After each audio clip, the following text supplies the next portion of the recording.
tell you this personally, it's really good to be back with you. I was away for a little while, and so I took 2 Sundays off, and Pastor Adam just did an incredible job, and he led you through an extremely, extremely crucial conversation the last 2 weeks. It was really an important conversation. And in fact, it was kind of fun for me to hear conversations some of you were having individually, conversations that it stirred in groups. You did a fabulous job. But it's good to be back. I hope that you had a good time with friends and family over the holidays. One of the things that's interesting over the holidays to me is it's amazing how much time and preparation and anticipation and decoration goes into the holidays, right? You ever think about that? It's like all this time-consuming preparation, decoration goes into the big holiday of Christmas and New Year's, and then it feels like, poof, it's gone, doesn't it? It feels like it comes to this abrupt stop where all of a sudden you're back to work, back to school, and then all those decorations that you spent all those hours putting up, you gotta, what? You gotta take them down, right?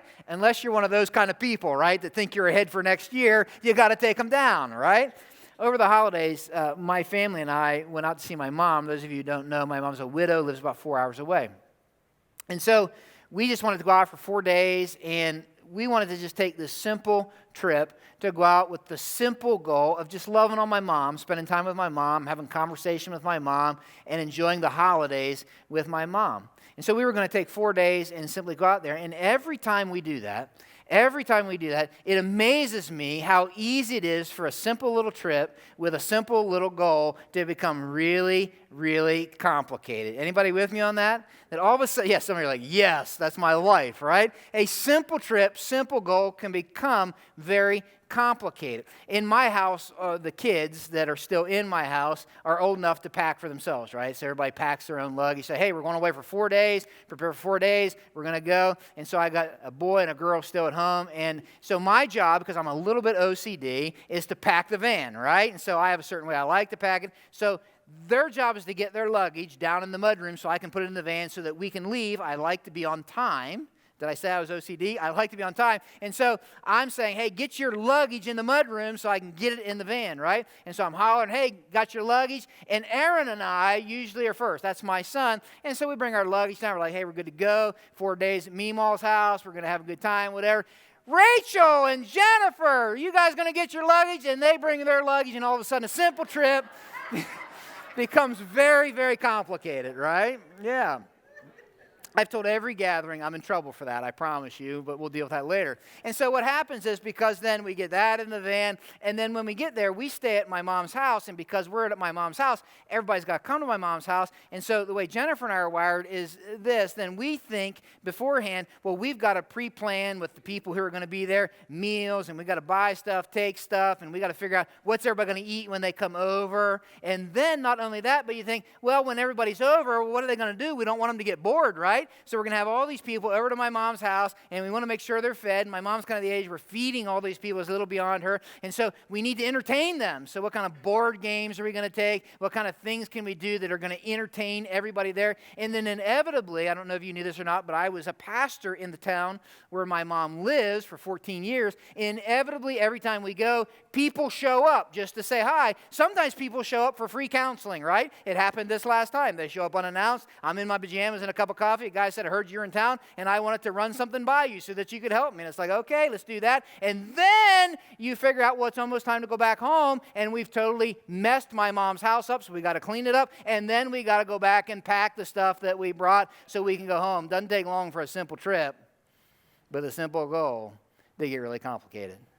And it gets so complicated and so cluttered that all of a sudden it gets so busy, it's overwhelming, right? It becomes very overwhelming. And you know what happens? This happens. It happens more than once. The very simple goal that you set out to achieve never gets achieved. It's very easy to go with a simple goal. I just want to spend time with my mom. I just want to have conversation with my mom. I just want to see how my mom's doing. Just want to kind of enjoy that. And it's so easy in the middle of all the complicated parts that go around the trip to miss the single center goal of the trip. And that defines many of your lives, my guess would be this morning.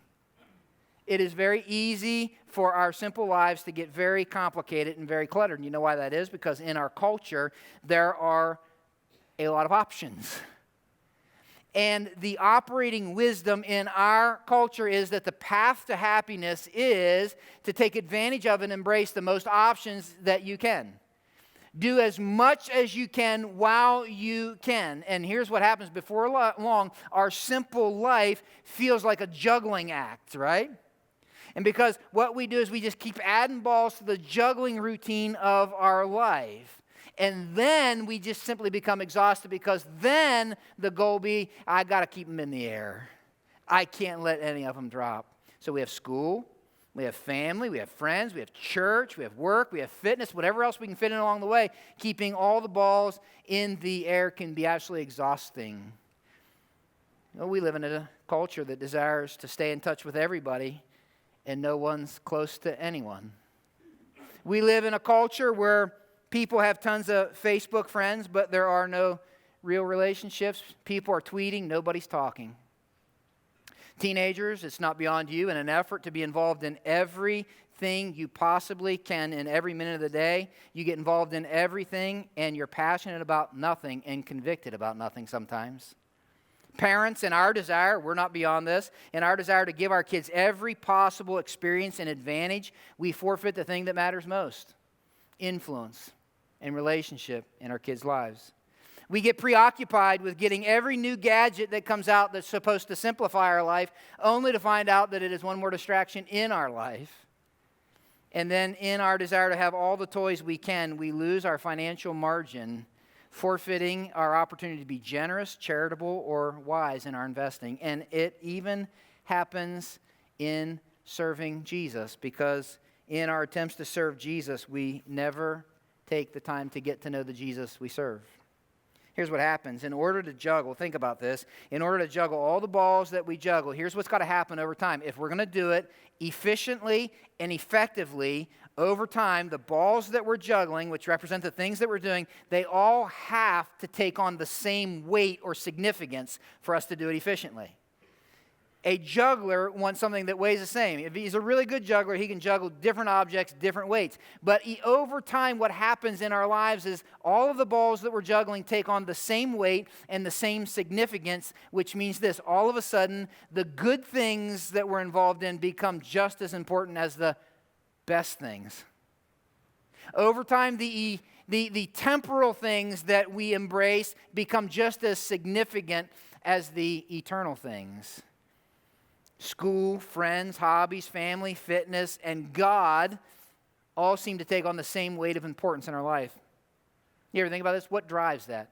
You ever think about it?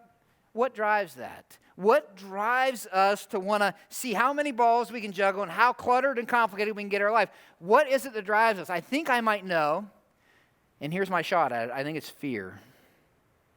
I think we're afraid. I think I'm afraid, just like you, that if I don't, somehow I'm going to miss out. I think I'm afraid, just like you, that if my kids don't, then they won't have all the advantages that I didn't have growing up, which I think they need to be successful. And I'm afraid if I don't do all these things, somehow someone might get ahead of me. And so what we do is we cram everything into life and sometimes miss the whole point of our life. We have very, very full lives that aren't very fulfilling. And we chase a lot of things that matter, all the while ending up what matters most.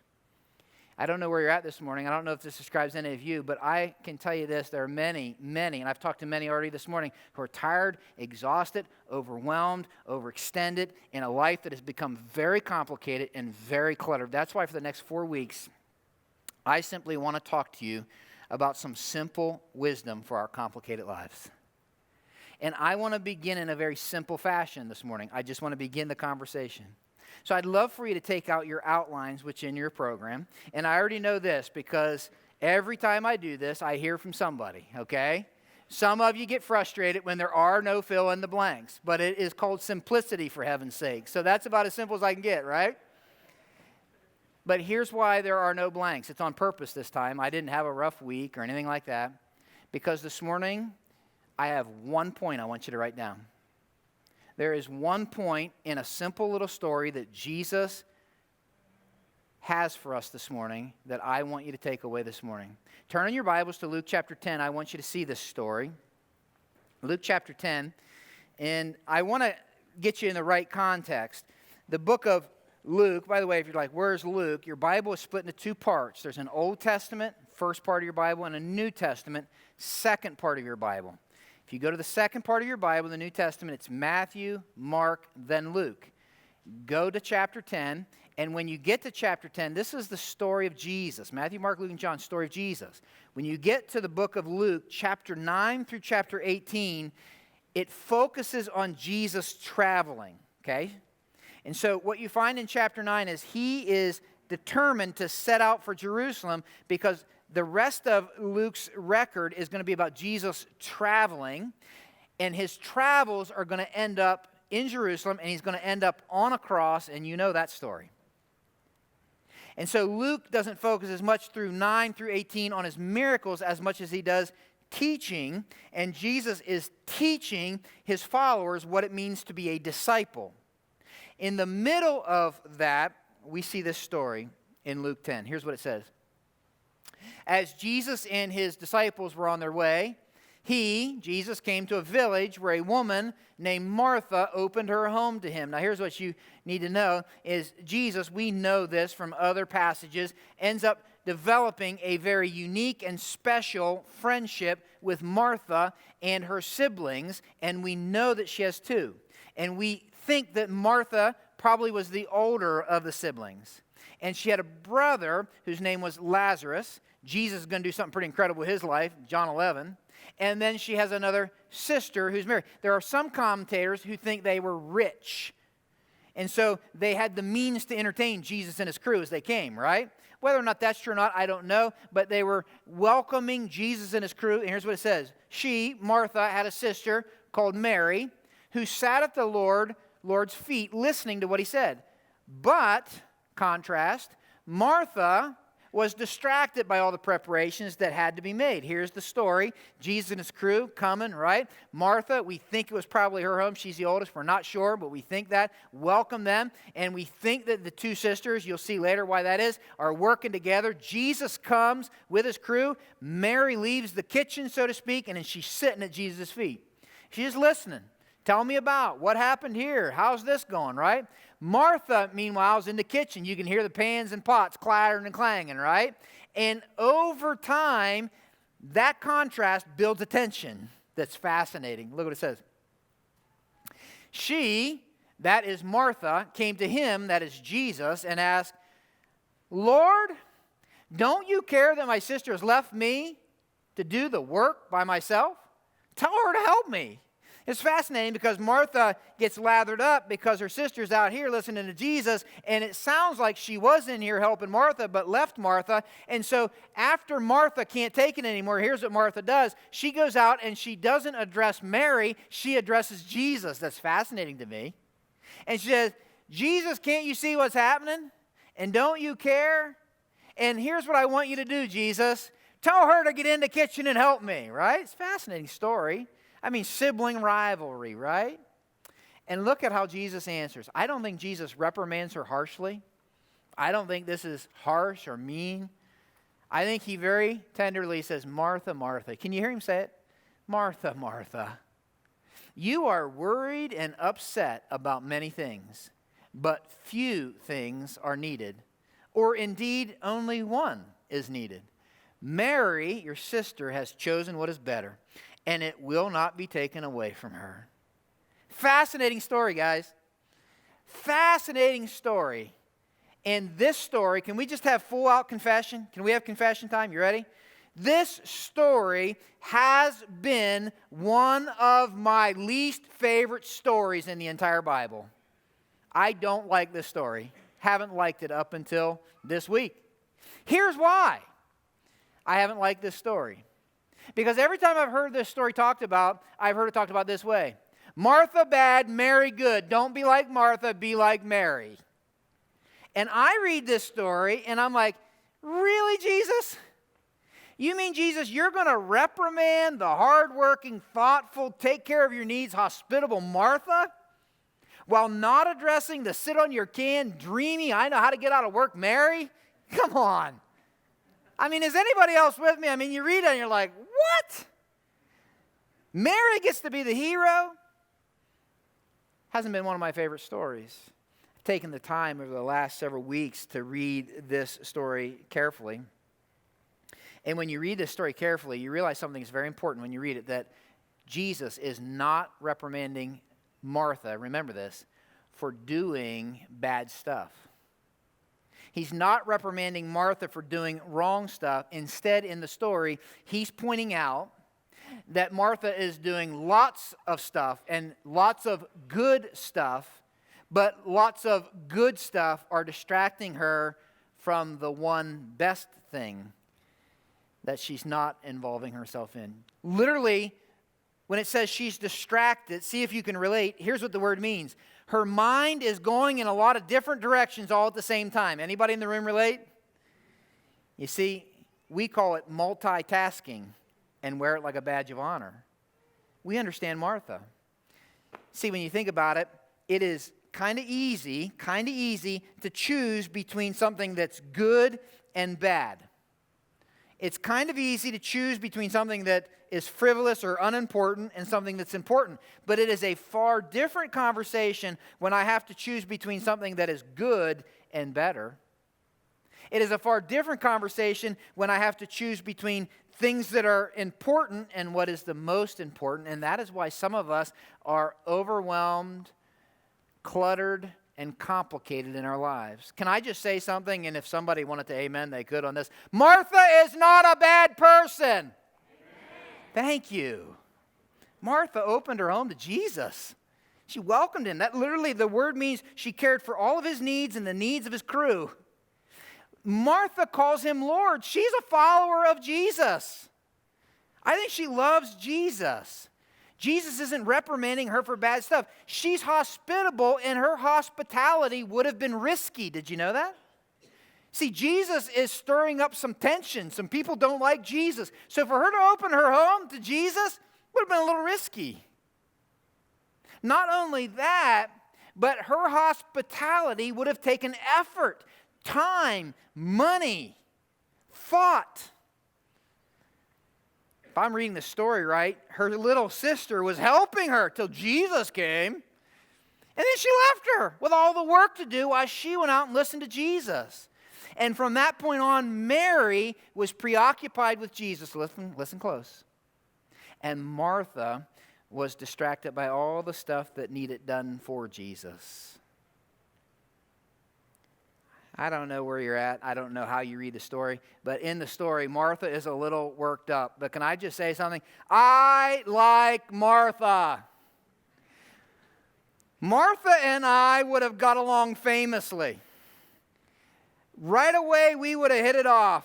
Mary and I, we'd have taken a little time. I get Martha. I identify with Martha. Martha's type A. Martha is a list kind of person. You know what I mean by that? I mean, you could tell she's a list kind, and the reason she's worried and upset is because she got a list, and we got to get the list done, and there's some things we got to cross off the list. And I don't think Martha didn't want to spend time with Jesus. I think, yeah, we'll spend time with Jesus, but get this stuff done first, and then we'll spend time with Jesus, right? I mean, I like Martha. She's a list kind of, she's my kind of person. You see, I'm a list guy. Every January, like clockwork, every January, in an effort to simplify my life, you know what I do? I make a priority list again, right? Go back through it, right? I'll make sure my priorities are on a list and ready to go. And so I'm a list kind of guy, and that is the way I think I'm going to simplify my life. I'll make a priority list. And my list is a good list. Don't judge me. It's a good list. I don't know if you have a list, but here's how my list rolls. Jesus, right? That shouldn't surprise you. Jesus, number one, right? Number one priority, Jesus. Good place to start. Number two, family. It's a good place to go, right? Family. I love my family. Number three, church. Now for me, that's the place where I get a chance to serve. I have family here, brothers and sisters in Christ. And it also happens to be the place where I work, right? Now, then number four, friends. Number five, fitness. That's very important to me. If I don't work out, I get kind of cranky, all that kind of stuff. So very, very important to me. Here's the problem. this is the list that all of a sudden becomes the balls that I begin to juggle. But it would be fine if that's all there was to it. But you know something that I know, that all of the categories on my list have what? Subcategories. And all of a sudden, what seems simple becomes very complicated. I mean, you know what I mean. Jesus. I mean, underneath that, well, I read my Bible because that seems to be a way I cultivate a relationship with Jesus. I want to pray. And Pastor Dan said something about getting involved in a grace group. That's very important and very good to have relationships with him. And then I want to serve in ministry. We did this neighboring series. We tell others about Jesus. I mean, so Jesus, priority number one. But man, there's a lot of things under that to think about. And then family, that gets a little more complicated, right? I mean, family, I got Jennifer, right? I want to make sure she knows I love her. I want date nights, make sure she knows that she is the apple of my eye, all that kind of stuff. Well, then we just added to our family, right? My oldest boy just got married, so we have Joel and Jessica, and I make sure, hey, how's that going? Then I got Rachel. She's getting ready to go off to college, and man, there's all this stuff, the fast food, and the crazy stuff you got to think about. Then I got Aaron. He eats a lot, so I got to make sure there's groceries in the refrigerator. And then I live with my mother-in-law, which I love, by the way. That is not a joke. My mother-in-law, but she lives with us. Then my mom's a widow out in Indiana. I think about, well, what about this? And I'd care for that. All of a sudden, it's like, wow. Family's not as easy as like 1, 2, right? And then you think that's complicated. Well, y'all are more complicated than that. Then I got church, right? And look at that. I mean, prepare sermons each week, and if you've never done that, you don't know the time and the energy that goes into that. Lead staff meetings, next generation leaders, return calls and emails, marriage counseling, crisis counseling, hospital visits, funerals, weddings, administrative decisions, vision for the future, on and on. I even got to 4 and 5. Here's what happens. Over time, when we begin juggling these balls, which have subcategories to them, we get overwhelmed. Life gets complicated, we get distracted, and we begin to get worried and upset about lots of things, just like Martha. And do you see what she did? Did you see it in the story? You know what happens when all of a sudden that happens to us? We do just like Martha. We begin to, do you see what she did? Criticize others for what they're not doing, and because they're not doing what we think they should be doing. And you know what else Martha does? She doesn't just criticize others for what they're not doing and what she thinks they should be doing, but then we begin to tell God what we think he ought to be doing. You see how that works? She begins telling Jesus, this is what you ought to do. This is how you could solve this problem. And then we begin to accuse or doubt whether or not he really cares about us in the first place. Don't you care? She says to the maker of the universe, who tells us to cast our cares upon him. You see, I don't know about you, but I am a recovering Martha. I haven't been through this cycle once. I haven't been through it twice. I haven't been through it 5 times. I've been through it more times than I care to admit. I understand this stuff. I understand Martha. Guys, I will never forget the moment in my life, my family probably remembers it as well, when my life hit the depletion wall. I'll never forget it.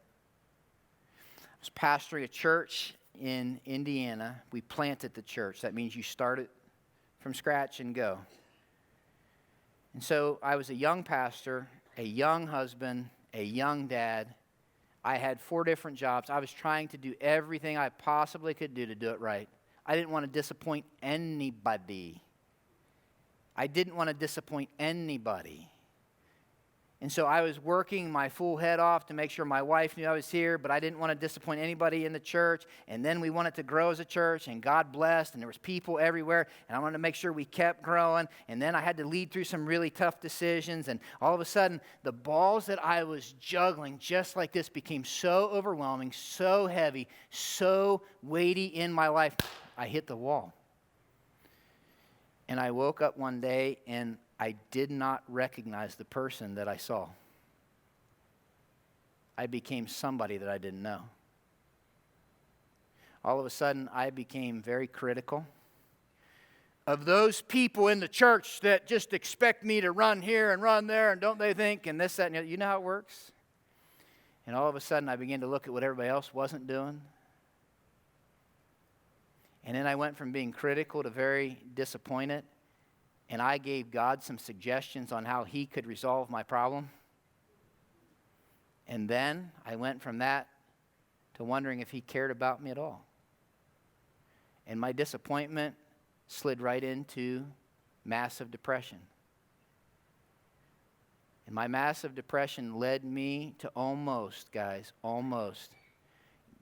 walk away from it once and for all. I was within weeks, I'm sure, of walking away from the ministry and being a pastor altogether, never wanting to return. You see, I get this stuff. I've been there. I understand Martha. I was distracted with a lot of good things. They were all good. But I had become disappointed and then depressed. I was worried and upset about a bunch of good things, and I was missing the best thing.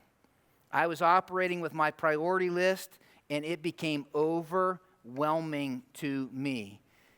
Some of you know exactly what I'm talking about, and maybe you don't respond the way I did. Depression isn't your response, but maybe when it becomes overwhelming to you, there's other things you do. Overeat, overspend, addiction, pornography. I don't know what it is.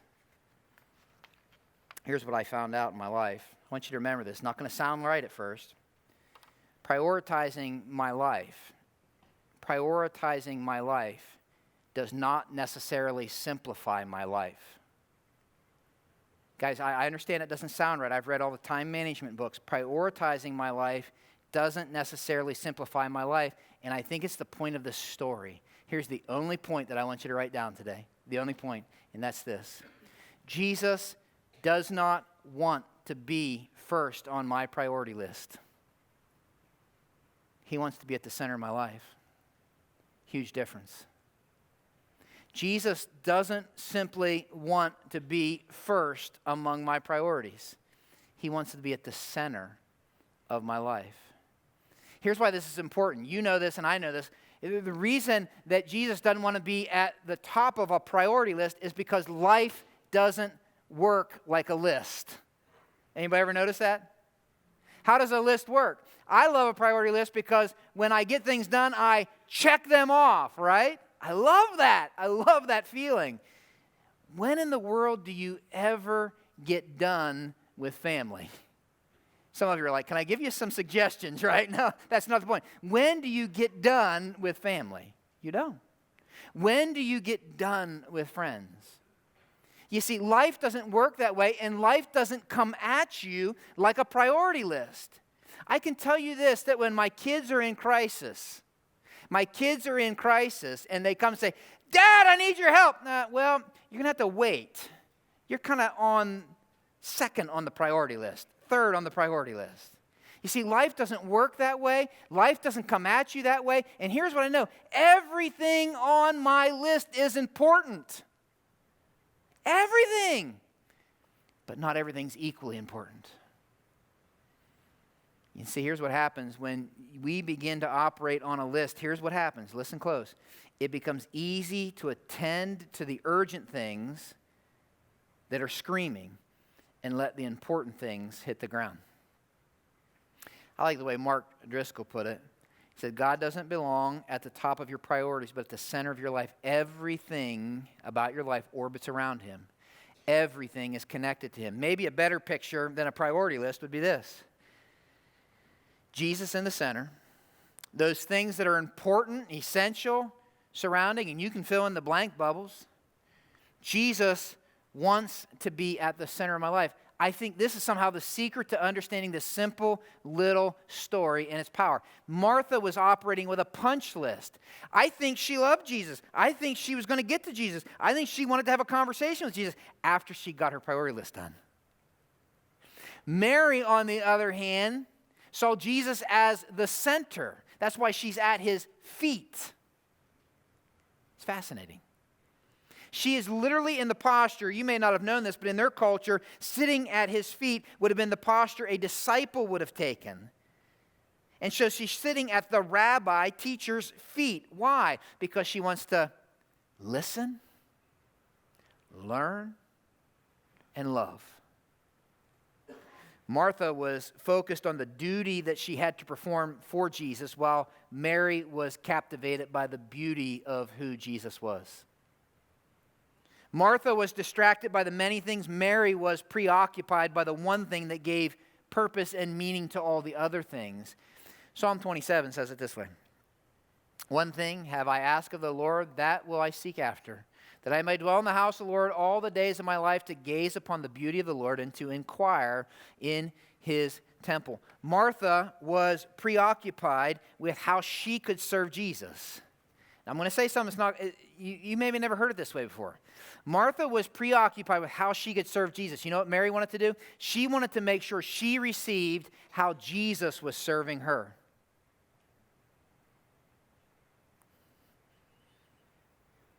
Mary realized that Jesus didn't come to be served, but to serve. Martha thought Jesus wanted a great meal. Mary figured out he was there for a great conversation. What Jesus wanted from the sisters more than anything was face time. He wanted to be the center of their life. So I have a couple questions for you. I don't want you putting your stuff away right now, if you don't mind. No distraction. Just have a couple questions. I'm going to invite the worship team to come out, and we're going to close. But can we just get real for a minute? Can we just press this down into your life for a second? Because this does no good if we just say, well, that's kind of a cool story and kind of a cool point. Let's go home. Can I ask you a question this morning? Is Jesus at the top or part of your priority list, or is he at the center of your life? Be careful. You're like, well, Dan, how do you tell? Well, you know what I would suggest you do? I would suggest you look at how you pray. Do your prayers sound a little more like Martha, telling God what's up? Telling God what you think he ought to be doing? Or do your prayers sound a little more like maybe Mary? Somebody who's willing to listen and respond. Or maybe another way to tell is this. Are you more focused on the duty that you got to do for him? Or is there time in your life for you to focus on the beauty of who he is? You see, here's the deal. He wants to be the center of your life. He doesn't simply want to be a duty that you check off, an item on your punch list. He doesn't even want to be the top priority. He wants to be at the center of it all. Let me ask you a second question. I want you just to really engage the question. When do you have face time with Jesus? When's your face time with Jesus? Do you have face time with Jesus? What would it be like to have unhurried, unrushed time to simply sit, as it were, at the feet of Jesus, just to listen, to learn, to love? What would happen in your life if you found a place in your apartment, your house, for 15, 30 minutes a day where you could have face time with Jesus? Oh, Dan, you don't know my life. I mean, how am I going to do that? I'm distracted by many things and upset and worried. And Jesus said, yeah, and they maybe all be good things. And you might be missing the best thing. Can we just get personal for a second? Can I have permission to go further? Can I talk to you parents for a second? I wonder, parents, this morning, are you so eager to give your kid every experience known to man? Get them in every league possible and every club they can try out for at the expense of what matters most? What would it mean for you as a parent to get Jesus at the center of your life and therefore the center of your family? Oh, Dan, I mean, come on. You know why we struggle? Because you're like me. We're no different. I'm not reprimanding anybody in the room. You're like me. You know why we don't? Because we're afraid. We're afraid somehow that if we don't have our kid in 12 travel teams, going to art class, dance class, origami class, whatever it is, that they're not going to experience what we didn't have the chance to experience and what they need to experience to be successful. And so we put a couple more balls and we juggle and we do our best because we're afraid they're going to miss out. They won't be successful. You know, Jesus, listen, Jesus said, shh, your fear is clouding your faith. Trust me. What would it mean, Dad, for you, Mom, for you to put Jesus at the center of your life and therefore at the center of your family? Trust me, I'm old enough to say this now. I'm old enough to be able to say this. 15 years from now, you won't care a lick about how many teams they were on, how many ribbons they won, how many trophies for participating they got, and there's nothing wrong with any of that. But you know what you will care about? You will care about who is at the center of their life. You won't care if they're the most popular kid in school 15 years from now. You won't care how many times they got to do different things. You will care who it is that is right smack dab at the center of their life. And you know what I know? They will too. They'll be asking some very adult questions, dealing with some very adult things. And all of a sudden, the things that seem so important that you help them engage in that they just had to be a part of won't seem so important. Let me go a step further, since I'm already in deep. Some of you are busy serving Jesus. You serve so faithfully even here at Grace Church. Can I ask you a question this morning? Are you so busy serving Jesus that you don't have time for him to serve you? Some of you are so busy serving Jesus that there's no time to get to know the Jesus you serve. He came to serve, not to be served.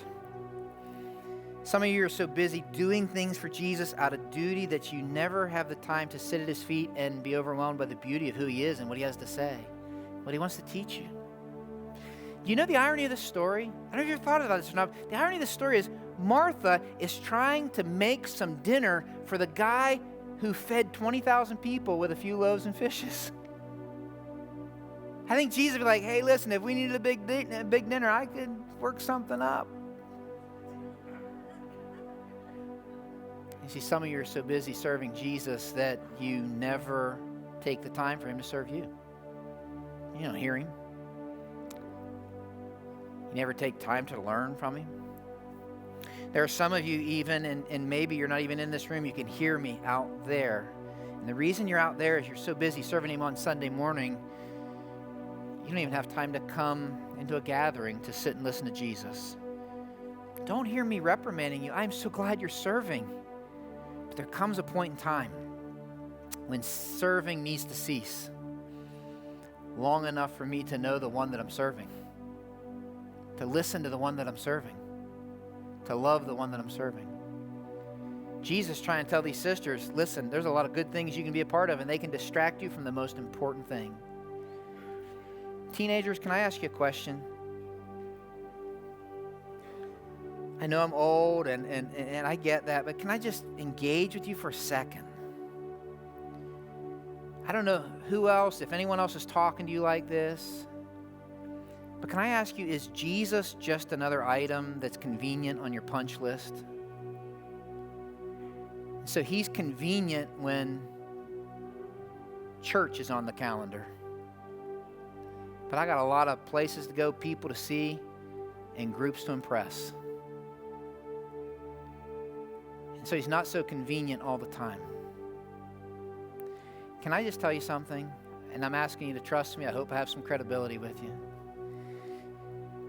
Jesus doesn't want to simply be an item on your to-do list, a priority on your list. He wants to be at the very center of everything about you. And I double dog dare you to come back and talk to me 15 years from now and tell me if more important than being popular, involved in everything you could, or how many girls ask you out or didn't ask you out, more important than all of that put together is going to be who is at the center of your life. You see, Jesus says this, I want to be at the center. I want FaceTime with you. Shh, Martha, Martha, you're worried and upset about so many things. Don't miss the best thing, the thing out of which everything else flows. So God, in this room as we close, I just ask that you lean into our hearts. I don't feel one iota of Jesus reprimanding us as much as tenderly instructing us this morning. And simply saying, hey, don't race past me. Sit and listen and learn and love. And God, I pray that as we do that, you would help us to make Jesus the center of our lives, and therefore as dads and moms to make him the center of our homes, the center of our friendships, the center of our work, our hobbies, whatever it might be, but that he might be the center. And God, I pray that as that happens, we might gaze upon the beauty of the one who loves us and invites us to be his friend. I pray this in his name.